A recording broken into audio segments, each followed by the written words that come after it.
here, coming to another video review, and today I'll be taking a look at the 1 to 100 scale no-grade Gundam Exia Roll-Out Colors from Mobile Suit Gundam 00. No co-host today. She's currently on the floor chasing a cracker. Because. Here is his size compared to a soda can. Pretty standard for a 1/100 scale. As for colors, there's really not a whole lot to talk about.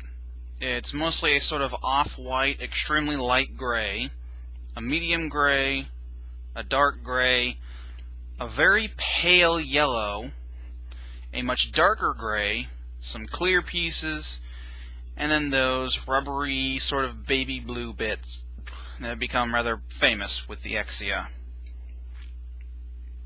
But not a whole lot beyond that. Poseability is pretty good, but it's a Gundam model, so that's expected. The head is on a ball joint, and so the ball joint in the head and the ball joint in the body, so up that far, down that far, side to side a little bit, and of course it can swivel over the place, though some of the color stuff gets in the way. Then you've got these weird shoulder fins that can fold up for some reason. Down. Then there's a joint in the body that allows the arms to move back and forth a little bit, as well as up and down just a little. Arms can go all the way around.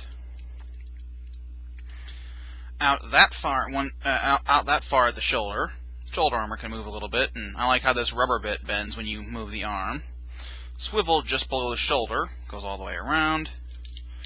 Bends at two very tight joints in the elbow. You can actually hear the plastic creaking. Ball joint in the wrist, side to side, back and forth, swivel. And there is a swivel hinge in the torso, side to side a little bit, and then tilt side to side a fair bit. Front skirts are on separate pieces, so up and down, in and out, back and forth. Back skirt pieces don't move, but these pieces go up and down, although it's all on one hinge, so there's that. Legs can go forward that far, back that far, out to the side, really only that far. Swivel just below the hip, bend that far at the first joint in the leg, bend that far, nope, that far at the second joint in the leg. The ankle armor can move up and down, shin armor can move up and down, and there is a joint in the leg itself that allows the foot to move back and forth that much, as well as swivel just a little bit.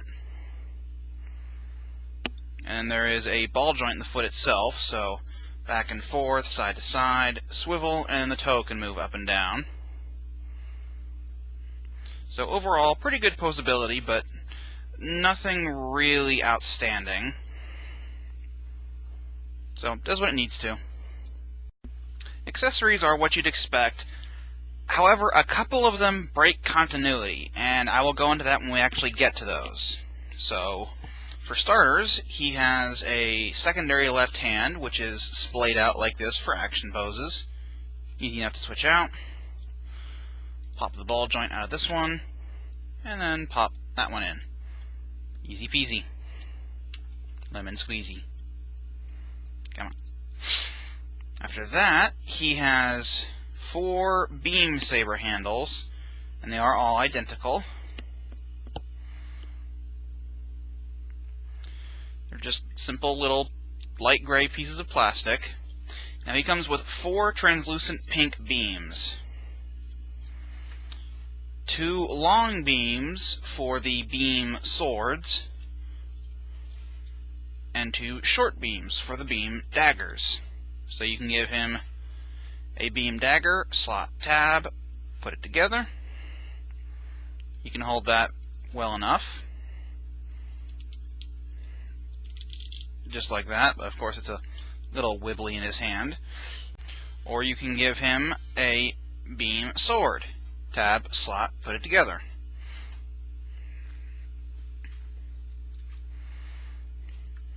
and you compose him with that. But again, they're a little bit wobbly. Not overly so, but I wouldn't trust his hands to be upside down and to keep hold of these things. Of course, they can be stored on him. There are tabs on his shoulder armor and tabs down here. 2 of the beam sabers can go onto the shoulder tabs. 1 there, and 1 there. Now for these, you can bring this up, and then just tab these in like that, and that. And you can just swing these out to make it look like it's swinging out for him to grab. So that's neat. After that, we have his shield, which, unlike the original version, is just 3 different shades of gray instead of gray, white, and blue. Overall, I sort of like the coloration on this one a little bit more, but for some reason I like gray better than blue. Anyway, it still has that same bit of poseability, the swiveling attachment here, which attaches to him in the same way. Slot in his arm, tab on here, make them meet, and there you go. Next, he has his GN sword. Again, just those same 3 shades of gray. It has several points of poseability. Swivel here, swivel here. The handle can, or the grip can move out if you bring this down. Go out like that. This can swivel a little bit, this can move, and of course this can move. Well, I'll go into that in a minute. Getting it attached to him is... I don't want to say it's not overly difficult, but it can be a bit finicky. Anyway, you basically want to have it sort of like that, and put the grip into his hand, and then get that tab into his forearm. And then just sort of sort everything out after that to get that tab to go into that slot. I have to do this without my attention on the screen, so it's not going, it might not be perfectly centered, but it's a little difficult to do it looking at the screen instead of directly at it. But there he is with that weapon equipped in its machine gun mode. It of course has a sword mode, so you just take the blade and swing it forward, and now he's ready to slice and chop stuff. Or you can detach the bottom from the grip and just swing all this up for a sort of more proper looking sword. Me personally, I prefer the forward facing version. Don't know why, I just do. Now, here is where we get into the continuity breaking accessories, because if you remember, partway through the original anime, the Exia got the 2 GN swords as an upgrade kit. But that was after it had been repainted to the standard red, white, and blue, or blue, white, and red, I guess.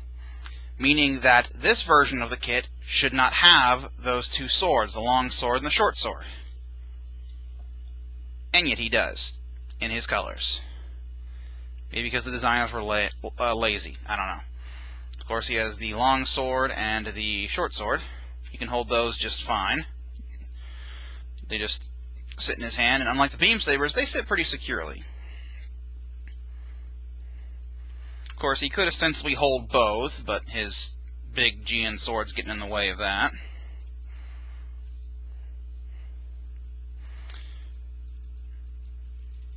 Come on. And of course, they can be stored on him as much as they shouldn't be able to be, and yet they are. I'm going to stop harping on that, otherwise I'm going to have an aneurysm.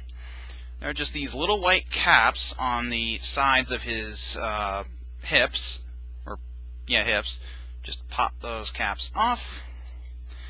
He comes with these 2 dark gray bits, which are designed to hold the weapons. Now, they are keyed for a specific way, so this one, flatten the bottom, this points back, so this goes for the left hip.